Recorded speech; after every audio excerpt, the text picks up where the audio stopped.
ఆయన చాలా సీనియారిటీ ఉన్న వ్యక్తి. అండ్ దాసరి గారి కాంపౌండ్ నుంచి మొదలుకొని ఇట్లా చాలా సినిమాలు చేశారు. ఫస్ట్ టైమ్ ఆయన మెగాఫోన్ పట్టుకున్నారు డైరెక్టర్‌గా. అయితే నేను తమ్మాడి భరద్వాజ గారి ద్వారా నేను ఇండస్ట్రీకి పరిచయమని మీకు తెలుసు. దాని తర్వాత ఒక 44 సినిమాలు చేశాను. సో, దీనిలో ఇది నాకు 38వ సినిమా. ఆయన స్టోరీ చెప్పారు. It's about commercial film with social element.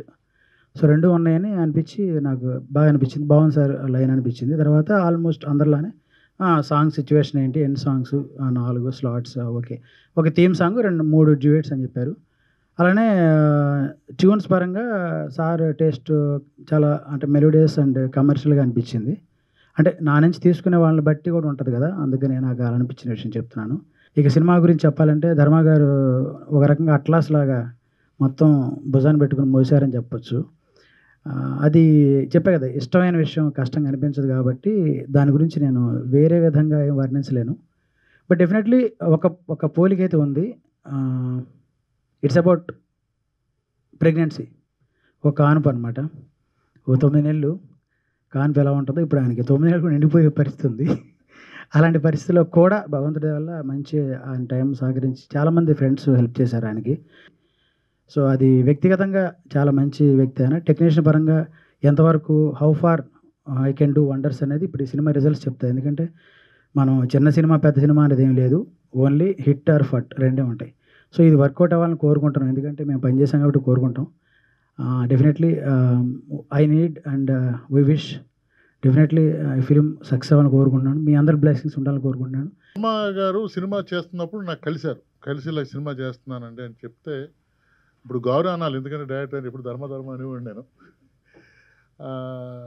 ఏంటి సబ్జెక్ట్ ఏంటంటే తను ఓ మాట చెప్పాడు. అడిగితే గురువుగారు 'ఉషా రామలమ్మ' తీశారు కదండీ! దాన్ని లేటెస్ట్‌గా తీస్తున్నాను అన్నాడాయన. డెఫినెట్‌గా మంచి కాన్సెప్టు. సినిమా డెఫినెట్‌గా హిట్ అవుద్ది అని చెప్పి ఆ రోజు అనుకున్నాను. ఏ సుకుమార్ గారు లేదా ఏ భాస్కర్ అటువంటి వాళ్ళని ఎవరినైనా పిలవండి బావుంటది. అంటే ఆయన అన్న గొప్ప మాట ఏంటంటే, లేదండి గురువుగారి కాంపౌండ్‌లో గురువుగారి తర్వాత మీ ఆశీస్సులు కావాలి నాకు. మీరు కంపల్సరీగా రావాలి అంటే, నేను ఈరోజు విజయవాడ నుంచి ఆయన కోసం మధ్యాహ్నానికల్లా వచ్చానండి. గురువుగారు దాసరి నారాయణరావు గారు పైనుంచి ఆయనకి ఆశీస్సులు ఇవ్వాలని, ఈ సినిమాతోటి ఆయన డెఫినెట్‌గా మంచి సినిమాలు చేయాలని ఆ భగవంతుడిని కోరుకుంటూ ఒక్కసారి సార్ ధర్మ గారు మీరు డెఫినెట్‌గా ఎందుకంటే ఆయన దగ్గర మనిషి చాలా కామ్ గోయింగు. తనకేం కావాలో అదే మాట్లాడతాడు. ఇంకెక్కువ మాట్లాడరు. మేము కలిసి అదే కాంపౌండ్‌లో భోజనాలు చేసి, టిఫిన్‌లు చేసి, గురువుగారు ఫంక్షన్‌లు చేసి అంత బాగా కలివిడిగా ఉన్నాం మేము. భగవంతుడి దయ వల్ల ఈ సినిమా పెద్ద హిట్ అయ్యి ఆయన అన్నీ సక్సెస్ అయ్యి నెక్స్ట్ 4, 5 సినిమాలకు వెంటనే ఒప్పుకోవాలని భగవంతుని కోరుకుంటూ సాయి గారు మంచి మ్యూజిక్ ఇచ్చారు సార్. చాలా సంతోషం. రైటర్స్‌కి అందరికి టీమ్ అందరికి అమ్మ నీకు కూడా. ఎందుకంటే నువ్వు ఫ్యామిలీ మెంబర్ లాగా వచ్చి సింగర్స్ యాంకర్ అవ్వాలంటే ఫ్యామిలీ మెంబర్స్ అయితేనే వస్తారు. అలాగా వచ్చినందుకు చాలా సంతోషం.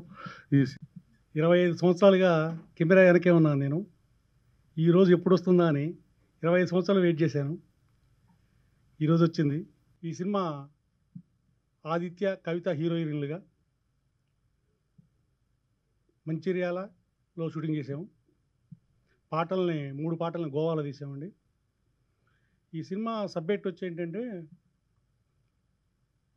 అదే అండి ఇందాక మానస గారు చెప్పినట్టు మృగాలు అడవిలో ఉంటాయి. వాటికి మనం దూరంగా ఉంటాం.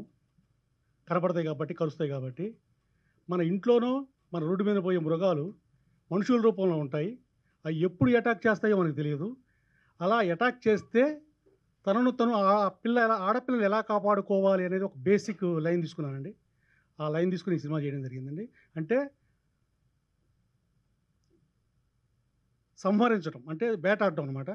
అడవిలో వెళ్తున్న ఒక అమ్మాయికి జరిగే అన్యాయాన్ని ఎలా ఎదిరించింది, అలాగే తన అక్కను ఎలా కాపాడుకుందనేదే ఈ సినిమా కథ అండి. Thank you. ఈ నెల 31 సినిమా రిలీజ్ అవుతుంది సార్. తప్పకుండా మమ్మల్ని ఆశించాలి. ముఖ్యంగా మీడియా మిత్రులు. ఎందుకంటే నేను మీడియా నుంచి వచ్చాను. 25 సంవత్సరాలుగా నేను మీ అందరికీ ఫోటోలు ఇచ్చాను. సీనియర్ ప్రెస్ అంతా నాకు తెలుసు చాలామంది. చాలా థ్యాంక్స్ అండి. థ్యాంక్ యూ వెరీ మచ్ మీ అందరూ వచ్చినందుకు. Thank you.